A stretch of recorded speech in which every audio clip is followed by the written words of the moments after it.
Ezekiel 3-ാം അധ്യായം. അവൻ എന്നോട് പറഞ്ഞു, മനുഷ്യപുത്ര, നീ കാണുന്ന ഈ ചുരുൾ ഭക്ഷിക്കുക, എന്നിട്ട് പോയി ഇസ്രായേൽ ഭവനത്തോട് സംസാരിക്കുക.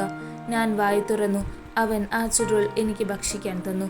അവൻ പറഞ്ഞു, മനുഷ്യപുത്ര, ഞാൻ തരുന്ന ഈ ചുരുൾ ഭക്ഷിച്ച് വയറ് നിറയ്ക്കുക. ഞാനത് ഭക്ഷിച്ചു, എൻ്റെ വായിൽ അത് തേൻ പോലെ മധുരിച്ചു. അവൻ വീണ്ടും പറഞ്ഞു, മനുഷ്യപുത്ര, നീ ഇസ്രായേൽ ഭവനത്തിൽ ചെന്ന് എൻ്റെ വാക്കുകൾ അവരെ അറിയിക്കുക. അന്യഭാഷയും ദുർഗ്രഹമായ ശൈലിയും ഉപയോഗിക്കുന്നവരുടെ അടുത്തേക്കല്ല, ഇസ്രായേൽ ഭവനത്തിലേക്കാണ് നിന്നെ ഞാൻ അയക്കുന്നത്. അന്യഭാഷയും ദുർഗ്രഹമായ ശൈലിയും കഠിന പദങ്ങളും ഉപയോഗിക്കുന്ന ജനതകളുടെ അടുത്തേക്കല്ല നിന്നെ ഞാൻ അയക്കുന്നത്.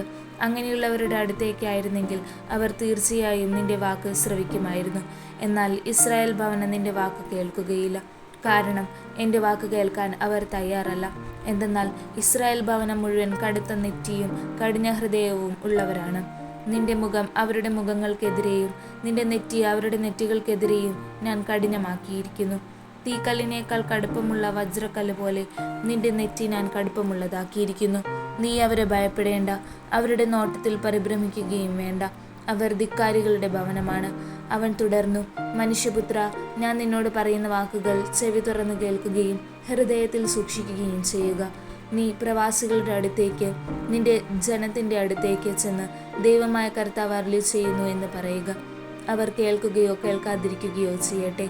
ആത്മാവ് എന്നെ മേൽപോട്ടുയർത്തി. കർത്താവിൻ്റെ മഹത്വം സ്വസ്ഥാനത്ത് നിന്ന് ഉയർന്നപ്പോൾ വലിയ ഭൂകമ്പത്തിൻ്റേതുപോലെ ഒരു ശബ്ദം എൻ്റെ പിന്നിൽ ഞാൻ കേട്ടു. ആ ജീവികളുടെ ചിറകുകൾ പരസ്പരം സ്പർശിച്ചുണ്ടായ ശബ്ദവും അവയുടെ സമീപത്തുള്ള ചക്രങ്ങളുടെ ശബ്ദവുമാണ് വലിയ ഭൂകമ്പത്തിൻ്റെ ശബ്ദം പോലെ ഞാൻ കേട്ടത്. ആത്മാവ് എന്നെ ഉയരത്തിലൂടെ വഹിച്ചു കൊണ്ടുപോയി.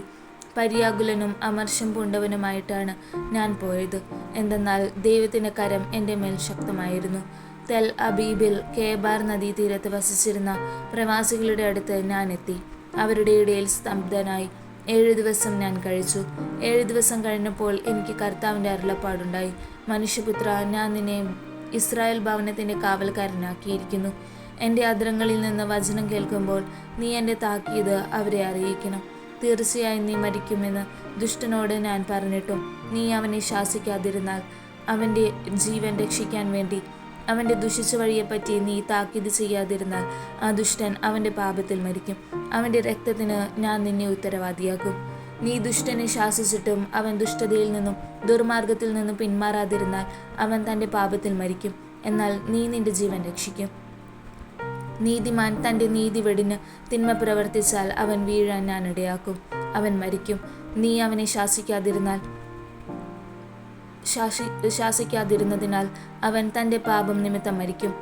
അവൻ ചെയ്തിട്ടുള്ള നീതിനിഷ്ഠമായ പ്രവർത്തികൾ അനുസ്മരിക്കപ്പെടുകയില്ല. അവൻ്റെ രക്തത്തിന് ഞാൻ നിന്നെ ഉത്തരവാദിയാക്കും. പാപം ചെയ്യരുതെന്ന നിന്റെ താക്കീത് സ്വീകരിച്ച് നീതിമാനായ ഒരുവൻ പാപം ചെയ്യാതിരുന്നാൽ അവൻ തീർച്ചയായും ജീവിക്കും. കാരണം അവൻ താക്കീത് സ്വീകരിച്ചു. നീയും നിന്റെ ജീവനെ രക്ഷിക്കും.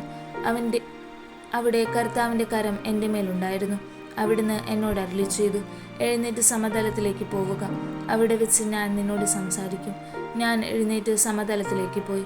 ഇതാ, കർത്താവിൻ്റെ മഹത്വം അവിടെ നിൽക്കുന്നു. കേബാർ നദിയുടെ തീരത്ത് ഞാൻ കണ്ട മഹത്വം പോലെ തന്നെ. ഞാൻ കമിഴ്ന്നു വീണു. ആത്മാവ് എന്നിൽ പ്രവേശിച്ച് എന്നെ എഴുന്നേൽപ്പിച്ച് നിർത്തി എന്നോട് സംസാരിച്ചു. അവിടുന്ന് എന്നോട് അരുളി ചെയ്തു, നീ വീട്ടിൽ പോയി കതകടച്ചിരിക്കുക. മനുഷ്യപുത്ര, നീ ജനത്തിൻ്റെ അടുത്തേക്ക് ചെല്ലാതിരിക്കാൻ നീ കയറുകൊണ്ട് വരിഞ്ഞു കെട്ടപ്പെടും. നിന്റെ നാവിനെ ഞാൻ അണ്ണാക്കിനോട് ഒട്ടിച്ചു നിർത്തും. അവരെ ശാസിക്കാനാവാത്ത വിധം നിന്റെ നാവ് ബന്ധിക്കപ്പെടും. കാരണം അവർ ധിക്കാരികളുടെ ഭവനമാണ്. എന്നാൽ ഞാൻ നിന്നോട് സംസാരിക്കുമ്പോൾ നിന്റെ അധരങ്ങൾ തുറക്കപ്പെടും. ദൈവമായ കർത്താവ് അരുളി ചെയ്യുന്നു എന്ന് നീ അപ്പോൾ അവരോട് പറയണം. കേൾക്കുന്നവൻ കേൾക്കട്ടെ, കേൾക്കാൻ മനസ്സില്ലാത്തവൻ കേൾക്കാതിരിക്കട്ടെ. അവർ ധിക്കാരികളുടെ ഭവനമാണ്.